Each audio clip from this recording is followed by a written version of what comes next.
আজকে আমি ভেবেছিলাম আমি আরেকটা ভিডিও রেকর্ড করবো, যে ভিডিওটায় আমি 10টা স্কিল নিয়ে কথা বলবো, যে 10টা স্কিল আমার মতে যদি এখন শেখা হয় তাহলে আগামী 10 বছর বা আগামী 15 বছর বা আগামী 20 বছরে ওই রেসপেক্টেবল ইন্ডাস্ট্রিগুলোতে আপনি একটা ভালো ক্যারিয়ার দাঁড় করাতে পারবেন। ওটা ছিল আমার ভিডিওর টপিক। বাট তারপর আমি যখন ভাবা শুরু করলাম, আমি ভাবছিলাম যে কোন 10টা স্কিল নিয়ে কথা বলবো। এটা নিয়ে আমি যখন চিন্তাভাবনা করা শুরু করলাম, তখন আমার মনে হইলো যে যদি আমি ভিডিওটা পাবলিশ করি, সাথে সাথে যেটা হবে, কমেন্টে মানুষ বলবে যে খুব ভালো কথা, আপনি 10টা স্কিলের নাম বলছেন, খুব ভালো কাজ করছেন, মহৎ কাজ করছেন, এখন আমাকে বলেন কেমনে আসলে শিখবো। তো তখন আমার মনে হলো যে এখন তো আমি জনে জনের কমেন্টে যা বলতে পারবো না যে এই স্কিল আপনি এমনে শিখেন, ওই স্কিল আপনি অমনে শিখেন, এটা শেখার জন্য এই করা উচিত, ওটা শেখার জন্য ওই করা উচিত, জনে জনে যে বলা সম্ভব না। এই কারণে আমার মনে হলো যে ওই ভিডিওটা একটু পিছিয়ে দিই, ওই ভিডিওটা পরের সপ্তাহে পাবলিশ করি।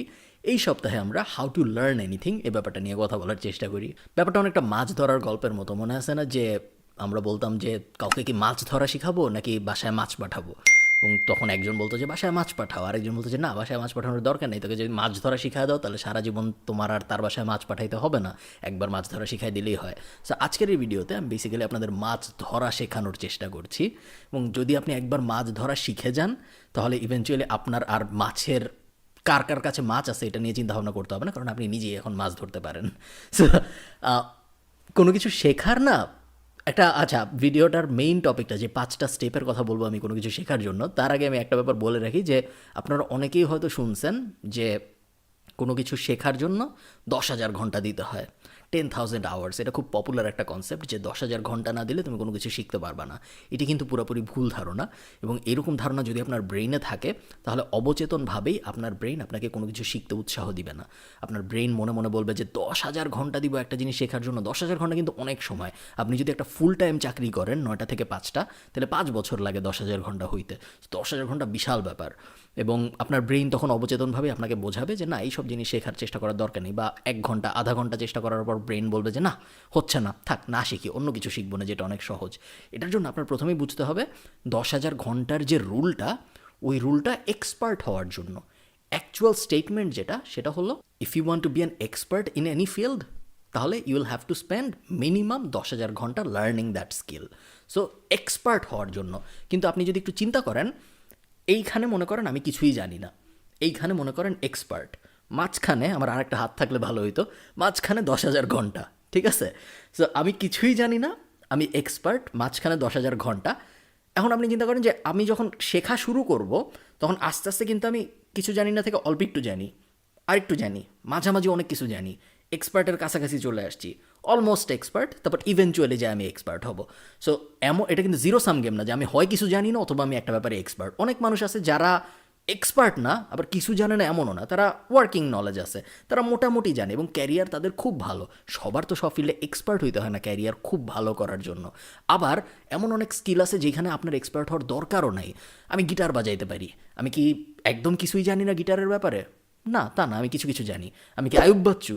আমি আয়ুব বাচ্চুও না, আমি মোটামুটিভাবে এই জায়গায়, এবং আমার তাতে খুব কাজ চলে যাচ্ছে। আমি মেয়েদের ইমপ্রেস করার চেষ্টা করতে পারতেছি, আমার যখন গান গাইতে ইচ্ছা করতেছে, গান বাজাতে ইচ্ছা করতেছে, আমি তা পারতেছি। আমার যখন ফ্রিল্যান্সিং শিখতে ইচ্ছা করতেছে, যেহেতু ফ্রিল্যান্সিং শেখার জন্য গিটার খুব গুরুত্বপূর্ণ, তো আমি ওটাও করতে পারতেছি। মোট কথা হলো, আপনি আপনার ব্রেনকে বোঝাবেন যে ভাই আমি কিছুই জানি না, কোনো সমস্যা নেই, আমি 0 আওয়ারে আসি, আমার 10,000 আওয়ারে যাইতে হবে না এখন, আমি 0 আওয়ার থেকে 20 আওয়ারে আসি, 20 আওয়ার থেকে 40 আওয়ারে আসি, 40 আওয়ার থেকে 50 আওয়ারে আসি, 50 আওয়ারে আসলেই মোটামুটিভাবে ধরে নেওয়া যায় আপনি ওই ব্যাপারে এনাফ জানেন যা থেকে আপনি আয় রোজগার করা শুরু করে ফেলতে পারবেন। এবং যখন আপনি আয় রোজগার করা শুরু করবেন, তখন আপনার ক্যারিয়ার দাঁড়ায় যাবে, কিন্তু আপনি কিন্তু আগাইতে থাকবেন। আপনি যখন আয় করতে থাকবেন, বিভিন্ন প্রজেক্টে কাজ করতে থাকবেন, আপনি কিন্তু শিখতে থাকবেন, শিখতেই থাকবেন, শিখতেই থাকবেন, এবং ইভেনচুয়ালি আপনি 10,000 আওয়ার যখন হিট করবেন, তখন আপনার ক্যারিয়ারও খুব স্ট্রং, প্লাস আপনি ওই ব্যাপারে এক্সপার্টও। এমন না যে আমি 10,000 আওয়ার হিট করব তারপরে যে আমি আয় করা শুরু করবো, তারপরে যে আমি ক্যারিয়ার নিয়ে চিন্তাভাবনা করা শুরু করবো, ওরকম না। ক্যারিয়ার নিয়ে চিন্তাভাবনা 50 আওয়ার, 60 আওয়ার, 100 আওয়ারের মধ্যে থেকেই শুরু হয়ে যেতে পারে। Okay, having that out of the way, চলেন আমরা 5টা জিনিস নিয়ে কথা বলি। যে 5টা স্টেপ যদি আপনি ফলো করতে পারেন, তাহলে আপনি মোটামুটিভাবে যে কোনো কিছু শিখে ফেলতে পারবেন দুনিয়ায়। কোনো কিছু শেখার জন্য আপনার তেমন কোনো কষ্ট হবে না যদি আপনি এই 5টা স্টেপ ফলো করেন প্রপারলি। প্রথম স্টেপটা হলো try to have a clear concept of what you are learning and why you are learning it. এটা খুব বেসিক একটা ব্যাপার, বাট এটা খুব ইম্পর্ট্যান্ট, বিকজ অনেক মানুষ কোনো একটা অদ্ভুত কারণে প্রপার রিজন খুঁজে পায় না যে কেন আমি একটা জিনিস শিখতেছি। আমাকে অনেকে বলে যে আমি ডিজিটাল মার্কেটিং শিখতে চাই কারণ আপনি ডিজিটাল মার্কেটিং শিখছেন। আমাকে অনেকে বলে আমি গ্রাফিক ডিজাইন শিখতে চাই কারণ আমার বন্ধুর বড় ভাই গ্রাফিক ডিজাইনার। ওগুলো কোনো ভালো লজিক না। কোনো কিছু শেখার জন্য আপনার প্রথমেই প্রপারলি বুঝতে হবে যে এই জিনিস কী। সো গ্রাফিক ডিজাইন আমি যদি শিখতে চাই, গ্রাফিক ডিজাইন আসলে কী, কী হয়, কেন শিখে, শিখলে কী লাভ, না শিখলে কী লাভ, এই ধরনের ব্যাপার, বেসিক ব্যাপার যেগুলো, ওগুলো আপনাদের বুঝতে হবে প্রথমে। এবং এই বেসিক ব্যাপারগুলো বোঝার জন্য আমাদের যে খুব আকাশকুসুম কাজ করে ফেলতে হবে তাও না। আমরা যদি গুগলে যে ওয়াই লার্ন ড্যাশ বা বেনিফিট অফ লার্নিং ড্যাশ বা হোয়াট ইজ ড্যাশ এই ধরনের ব্যাপারগুলো সার্চ করা শুরু করি, তাহলে মোটামুটিভাবে গুগলের প্রথম 5 পেজ যদি আমরা ঝালাফালা করে ফেলি, এক এক পেজে 10টা রেজাল্ট থাকে, 5 পেজে 50টা রেজাল্ট থাকবে, ওই 50টা রেজাল্ট যদি আমরা ঝালাফালা করে ফেলি, তাহলে আমাদের ওই জিনিসটা কী এবং ওই জিনিসটা কেন শিখবো এই ব্যাপারে আর কোনো কোয়েশ্চেন থাকা উচিত না। আবারও বলতেছি, খুব বেসিক, কিন্তু এই বেসিক স্টেপটা ফিল আপ করা জরুরি, কারণ আমরা সচেতন মন প্লাস অবচেতন মন দুইটাকেই কনভিন্স করে রাখতে চাই যে আমরা যা শিখতে চাচ্ছি ওটা শিখলে আমাদের আসলে লাভ হবে। যদি আমরা দুইটা ব্রেনকেই কনভিন্স করতে না পারি, তাহলে প্রবলেম যেটা হবে, আমাদের সচেতন মন can only do so much. Eventually আমাদের অবচেতন মন ব্যাক ট্র্যাক করে বলবে যে না শেখার দরকার নেই, না শেখার দরকার নেই, অন্য কিছু শিখবো, এটা অনেক কঠিন, এই বিষয়ে আমরা কাজ করতে চাই না। আমাদের ব্রেন কখনো ক্যালোরি খরচ করতে চায় না। আমাদের ব্রেন সবসময় সার্ভাইভাল মোডে থাকে এবং সার্ভাইভ করতে চায়। আপনারা যারা, বইটার নাম আমার মনে পড়তেছে না, আপনারা যারা স্টোরি ব্র্যান্ড পড়েছেন তারা জানেন যে স্টোরি ব্র্যান্ডে খুব সুন্দর করে মিলার, সম্ভবত রাইটারের নাম, উনি ব্যাখ্যা করার চেষ্টা করছে যে কীভাবে আমাদের ব্রেন সহজ মার্কেটিং মেসেজ ক্যাচ করে, বিকজ আমাদের ব্রেন খুব জটিল জিনিসপত্র নিয়ে চিন্তা করতে চায় না, কারণ ওগুলো নিয়ে চিন্তা করলে বেশি ক্যালোরি বার্ন হয়। সো আমরা অত ডিটেলে না যাই, বোঝার চেষ্টা করেন যে আপনি যা শিখতেছেন তা আপনি কেন শিখতেছেন এবং ওই জিনিসটা আসলে কী। ওকে, সেকেন্ড স্টেপ হলো আমি যা শিখবো ঠিক করেছি, ওই জিনিসটাকে এখন আমাদের ব্রেকডাউন করতে হবে ইন্টু স্মলার পিসেস। এটাও বেসিক শোনায় শুনতে, বাট যখনই আপনি কোনো একটা কিছু ঠিক করেন যে এই জিনিসটা আমি শিখবো, ওই জিনিসটার সবসময় অনেকগুলো সাব সেগমেন্ট থাকে, যেই সাব সেগমেন্টগুলো শিখলে বড় জিনিসটা অটোমেটিক্যালি শেখা হয়ে যায়। আমি যদি ডিজিটাল মার্কেটিংয়ের এক্সাম্পল দিই, ডিজিটাল মার্কেটিংয়ে যদি আমি এখানে রাখি, এটার অনেকগুলো সাব সেগমেন্ট থাকবে। সাব সেগমেন্টগুলো কী কী হতে পারে? গুগল অ্যাড, গুগল অর্গ্যানিক যেটাকে আমরা এসইও বলি, social media marketing, social media paid, social media organic, আরও দুইটা ডিফারেন্স হইতে পারে, ইমেল মার্কেটিং, ডেটা মার্কেটিং, বট, এআই, হাবিজাবি অনেকগুলো সাব সেগমেন্ট, ধরেন 20 থেকে 30টা সাব সেগমেন্ট হবে ডিজিটাল মার্কেটিংয়ের আন্ডারে। এবং ওই 20 থেকে 30টা সাব সেগমেন্ট যখন আপনি শিখে যাবেন, তখন আপনি মূলত নিজেকে একজন ডিজিটাল মার্কেটার বলতে পারবেন। এই জিনিসটা আপনি যাই শিখতে যান, যেই স্কিলে আপনি শিখতে যান, সেই স্কিলের ব্যাপারেই সত্যি। প্রত্যেকটা স্কিলেরই এরকম 20 থেকে 30টা না হইলেও 5 থেকে 10টা মিনিমাম সাব সেগমেন্ট থাকে। সো আপনি যদি গিটার শিখতে যান, গিটার শেখার সময় আপনার এখানে সাব সেগমেন্ট থাকবে যে মিউজিক থিওরি শেখা, কর্ড চার্ট শেখা, কর্ড প্রোগ্রেশন শেখা, কর্ড পড়তে পারা, টেম্পো শেখা, এরকম অনেক ধরনের সাব সেগমেন্ট থেকে যাবে। তো যাই শিখেন আপনি, ওটার অনেকগুলো সাব সেগমেন্ট থাকবে এবং এই প্রত্যেকটা সাব সেগমেন্ট কী কী এটা আপনার বার করতে হবে। এগেইন, এটা বার করার জন্য আমি গুগলে যাব, এটার জন্য আমার অন্য কোনো জটিল প্রসেস ফলো করতে হবে না। আমি দুইটা কাজ করব, হয় আমি গুগলে যাব অথবা আমি আমার কোনো পরিচিত কাউকে জিজ্ঞেস করব যে আমি এই জিনিসটা শিখতে চাচ্ছি, বড় জিনিসটা, এইটা শেখার জন্য আমার কী কী সাব সেগমেন্ট শেখা দরকার আমাকে একটু বলো। এমন কারো কাছে জিজ্ঞেস করবো যে অ্যাকচুয়ালি ওই ইন্ডাস্ট্রিতে কাজ করতেছে, এমন কারো কাছে না যে এমনিই জানে। এরকম মানুষদের কাছ থেকে আমরা কখনো অ্যাডভাইস নিব না। অ্যাকচুয়ালি যে কাজ করতেছে তাদের কাছ থেকে আমরা অ্যাডভাইস নিব। বাট যদি তাদের কাছ থেকে আপনি অ্যাডভাইস নিতে না চান, বা আপনার এরকম পরিচিত যদি কেউ না থাকে যে এরকম অ্যাডভাইস দিতে পারবে আপনাকে, then you can always go to Google. গুগলে যে আপনি what to learn to be an expert in dash, বা what segments do I need to learn to be an expert in dash, এই ধরনের জিনিসপত্র লিখে আপনি যখন গুগল করা শুরু করবেন, ওই মেইন স্কিলটার অনেকগুলো সাব স্কিল আপনি পেয়ে যাবেন, যেইগুলো অ্যাকচুয়ালি আপনার শিখতে হবে। আপনার ভেরি রেয়ারলি মেইন স্কিলটা শিখতে হবে, বেশিরভাগ সময় আপনার যেটা হবে, আপনার এই সাব স্কিলগুলো শিখতে হবে এবং এই সাব স্কিলগুলো শেখার মাধ্যমেই আপনি মেইন স্কিল শেখাটা অ্যাচিভ করতে পারবেন। থার্ড কাজ যেটা, সেটা হলো আমাদের এখন একটা নেইবারহুড এফেক্ট স্ট্র্যাটেজি ফলো করতে হবে। নেইবারহুড এফেক্ট কী জিনিস, নেইবারহুড এফেক্ট কীভাবে কাজ করে, এই বিষয়ে আমি আমার ফ্রিল্যান্সিংয়ের ভিডিওটায় ডিটেল বলেছি। সো আমি আজকে অত ডিটেলে না যাই, আমি ফ্রিল্যান্সিংয়ের ভিডিওর লিঙ্ক কোথাও দিয়ে দিব, আপনারা একটু দেখে নেবেন কষ্ট করে। বাট নেইবারহুড এফেক্ট বেসিক্যালি আমি আমার আশপাশের সব জায়গায় এই সাব স্কিলগুলোর ব্যাপারে ইনফরমেশন যেন সহজে আমার কাছে আসে, সেই প্রসেসটা নিশ্চিত করার চেষ্টা করব। সো কথার কথা, আমি যদি ইউটিউবে যাই, ইউটিউবে আমি মেক শিওর করবো যে আমি এই সাব সেগমেন্টগুলো বা এই সাব স্কিলগুলো রিলেটেড কিছু চ্যানেলে সাবস্ক্রাইব করে রাখতেছি, যেন পরের বার যখন আমি ইউটিউবে যাব তখন আমি ন্যাচারালি ওই রিলেটেড ইনফরমেশন পাই।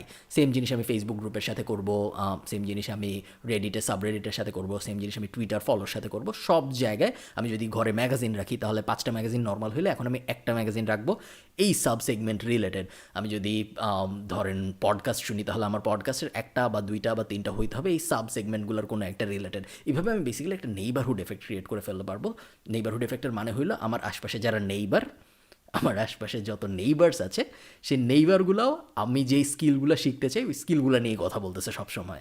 এতে করে যেটা হবে আমি সবসময় আমি যা শিখতে চাই তা আমার আশপাশেই থাকবে, এবং যখন আমি যা শিখতে চাই তা আমার আশপাশেই থাকবে সবসময়, তখন বেসিক্যালি ওটা শেখার চান্স আমাদের বেড়ে যাবে। ওকে, সো আমরা নেইবারহুড এফেক্ট সিলেক্ট করে ফেললাম। এখন আমরা মোটামুটি আস্তে আস্তে এই সাব স্কিলগুলোর ব্যাপারে জানা শুরু করেছি এবং আস্তে আস্তে বোঝা শুরু করেছি যে সাব স্কিলগুলো কী কী, যদি আমরা নেইবারহুড এফেক্ট প্রপারলি ফলো করে থাকি। ফোর্থ স্টেপে আমাদের যেটা করতে হবে সেটা হলো, ফোর্থ স্টেপটা অ্যাকচুয়ালি সবচেয়ে ইম্পর্ট্যান্ট 5টা স্টেপের মধ্যে।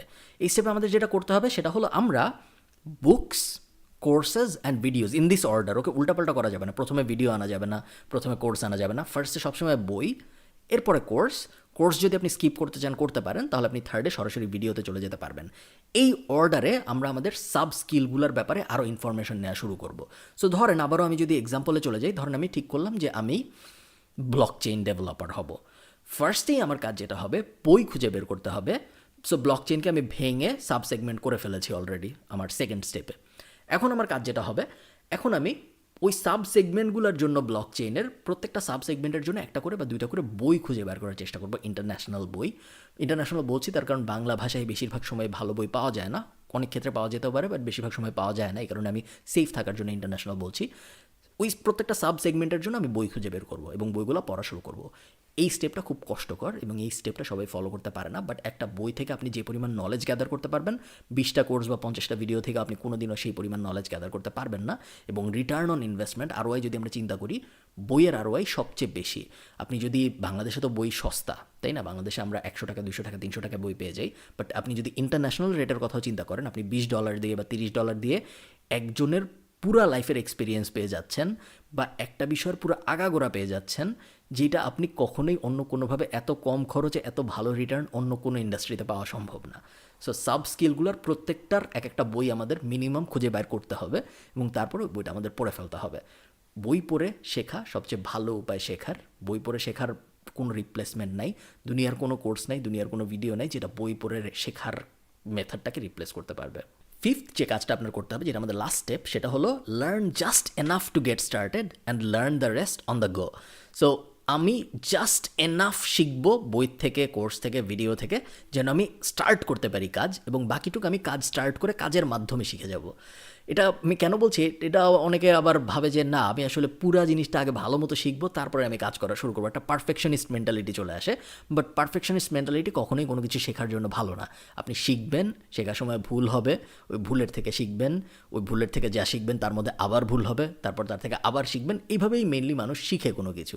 আপনি যদি ভাবেন যে না আমি যে বইগুলো কিনছি ওই বইগুলো সব আগে শেষ করব, পুরা নোট টোট করবো সব কিছু, তারপর একদম ফুল প্রুফ হয়ে আমি কাজে নামবো, তাহলে কখনোই ওই জিনিস, ওই আইডিয়া সফল হবে না। আপনার যেটা করতে হবে, আমি এনাফ শিখছি, অল্প একটু শিখছি, যা একটু করে দেখি কী শিখলাম, আবার ওটা করলাম, আবার শেখা শুরু করলাম, আবার আরেকটু শিখলাম, যাই যা শিখছি একটু করে দেখি কী হয়। করতে গেলেন, দেখলেন ভুল হইলো, ভুল কেন হইলো ওটা নিয়ে আবার আমি একটু ঘাটাঘাটি করি, ওই রিলেটেড আরেকটা বই পাওয়া যায় নাকি, ওই রিলেটেড আরেকটা কোর্স পাওয়া যায় নাকি বা ভিডিও পাওয়া যায় নাকি, ওটা নিয়ে আরেকটু ঘাটাঘাটি করি। এইভাবে আপনি এই চেইনটা যখন ফলো করতে থাকবেন ঘুরায় ঘুরায় ঘুরায় ঘুরায়, তখন বেসিক্যালি আপনার ওই জিনিসটা এখান থেকে লিনিয়ারভাবে না শিখে এইভাবে শিখবেন আপনি। I don't know if it made any sense. একটা কথা আছে যে একটা গ্রামে পটারি বানানোর একটা কোর্স হয়, তো ওই কোর্সে পটারি মানে মাটির জিনিসপত্র বানানোর একটা কোর্স হয়, তো ওই কোর্সে অনেকগুলা স্টুডেন্ট শিখে পটারি বানানো, এবং একসময় ঠিক হয় যে একটা কম্পিটিশন হবে কে ভালো মাটির জিনিস বানাইতে পারে। 2 গ্রুপে ভাগ করা হয় শিক্ষার্থীদের, ভাগ করে এক গ্রুপকে বলা হয় তুমি 1 মাস ধরে একটা মাটির হাঁড়ি বানাবা, খুব সুন্দর করবা, কোনো সমস্যা নেই, 1 মাস ধরে তুমি একটা মাটির হাঁড়ির উপরেই কাজ করো। আরেকটা গ্রুপকে বলা হয় যে তুমি 1 মাস সময় পাবা, প্রত্যেক দিন একটা মাটির হাঁড়ি বানাবা, 30 দিনে 30টা মাটির হাঁড়ি বানাবা। তোমার 30 নাম্বারটা কেমন হয় এটার উপর বেস করে আমরা ডিসিশন নিব তুমি জিতছো না অমুক জিতছে। সে এক গ্রুপ 30 দিন সময় পেয়েছে একটা মাটির হাঁড়ি বানানোর, আরেক গ্রুপ 30 দিনে 30টা মাটির হাঁড়ি বানিয়েছে, বাট তাদেরকে জাজ করা হবে লাস্টের মাটির হাঁড়িটার উপরে। ইনএভিটেবলি প্রত্যেকবারই দেখা যায় যে যেই গ্রুপটা 30টা বানিয়েছে ওরাই সবসময় জিতে। যে 30 দিন ধরে একটা মাটির হাঁড়ির উপরে কাজ করেছে সে কখনো জিতে না, তার মাটির হাঁড়ি কখনোই 30 দিন যে 30টা বানিয়েছে তার মতো সুন্দর হয় না। তো এই গল্প আমি এই জন্য বলছি, তার কারণ কোনো কিছু করে শেখার মতো বেস্ট শেখার উপায় আর কোনো নাই পৃথিবীতে। আপনি যতই ভাবেন যে না আমি করে করে শিখবো না, আমি পড়ে শিখবো বা আমি দেখে শিখবো, তা কখনো হয় না। সবসময় করে করে শিখতে হয়, করে করে শেখাই বেস্ট উপায় শেখার জন্য। মনে রাখবেন যে কোনো কিছু শেখার ব্যারিয়ার কিন্তু সবসময় ইমোশনাল। আমি কোনো কিছু শিখতে পারবো নাকি পারবো না এটা আসলে মেনলি আমার ব্রেইনের ইমোশনাল সাইড ডিসাইড করে। তার কারণ প্রথম যে 20 ঘন্টা বা প্রথম যে 25 ঘন্টা, ওই প্রথম 20-25 ঘন্টা আপনার নিজের ব্রেইন নিজেকে অনেক স্টুপিড ভাববে, নিজের ব্রেইন নিজেকে অনেক ডাম ভাববে। কারণ আমি যখন কোনো একটা কিছু শেখা শুরু করতেছি তখন তো আমি ওই ব্যাপারে কিছু জানি না। যেহেতু আমি কিছু জানি না এবং আমি শেখা শুরু করতেছি, আমার ব্রেইনকে আমি প্রত্যেক দিনই বলতেছি অবচেতনভাবে যে ব্রেইন তুই এত গাধা কেন, তুই কিছু জানিস না কেন, তুই কিছু পারিস না কেন। এবং ব্রেইন ওই লোডটা নিতে চায় না। যেহেতু ব্রেইন ওই লোডটা নিতে চায় না, ইমোশনালি ব্রেইন চেষ্টা করে আপনাকে এই পুরো শেখার প্রসেস থেকে বাইরে নিয়ে যেতে। বাট যখনই আপনি ওই ফার্স্ট 20 ঘন্টা বা ফার্স্ট 30 ঘন্টা পার করে ফেলেন, তখন আস্তে আস্তে আপনি ওই ব্যাপারটা এনাফ গ্রাস্প পেয়ে যান যেন আপনার ব্রেইন আস্তে আস্তে ওই ব্যাপারটা মজা পাওয়া শুরু করে। এবং যখন ওই ফেজটা চলে আসে তখন বাকিটুক আর তেমন কোনো কষ্ট হয় না। ফার্স্ট 20 ঘন্টা বা ফার্স্ট 30 ঘন্টা সবচেয়ে কষ্টের হয়। এবং আরেকটা ব্যাপার হলো fear is the biggest disadvantage যখন আপনি কোনো কিছু শিখতে যাচ্ছেন। আমরা যখন বাচ্চাদের হাতে মোবাইল দিই, আপনি চিন্তা করেন আপনার যে ছোট ভাই বোন আত্মীয় স্বজন যে আছে ছোট, মনে করেন 5 বছরের কম যার বয়স, তার হাতে আপনি আজকে একটা মোবাইল দেন, সে আগামী 24 ঘন্টার মধ্যে 48 ঘন্টার মধ্যে মোবাইলের কোথায় গেম আছে, গেম কীভাবে খেলতে হয়, গেম খেললে কী হয়, বা ইউটিউবে ঢুকতে কীভাবে হয়, ইউটিউবের ভিতরে ভিডিও সার্চ দিয়ে কীভাবে বের করতে হয়, সব কিছু বের করে ফেলতে তার 24 থেকে 48 ঘন্টার বেশি লাগবে না। অন দ্য আদার হ্যান্ড আপনি যদি আপনার দাদাকে বা নানাকে দেন, সে তো পুরা জীবন দেখছে, সে পড়াশোনা করছে, সে 80 বছর 70 বছর 60 বছর যতদিনই আপনার দাদা নানার বয়স, সে পুরা লাইফ এক্সপিরিয়েন্স পাইছে, কিন্তু তার ওই মোবাইলটা শিখতে, মোবাইলটা অপারেট করতে পারতে অনেক বেশি কষ্ট হচ্ছে। তার কারণটা কি, সমস্যাটা কি? এই 5 বছরের বাচ্চার তো কোনোভাবেই আমার 60 বছরের দাদার থেকে বেশি বুদ্ধি হওয়ার কথা না। 5 বছরের বাচ্চার তো একটা গাধা হওয়ার কথা। 5 বছরের বাচ্চা জানেই বা কি, তাই না? তারপরেও 5 বছরের বাচ্চা কেন ইউটিউবে ঢুকে যেতে পারতেছে, গেম ওপেন করে ফেলতে পারতেছে, যেটা 60 বছরের লোকটা পারতেছে না? লজিকটা কি এর পিছনে? লজিকটা হলো 60 বছরের মানুষটা পুরো লাইফ লিড করেছে, পুরো লাইফের এক্সপিরিয়েন্স পেয়েছে। একই সাথে 60 বছরের মানুষটার মনের মধ্যে ভয় বেশি।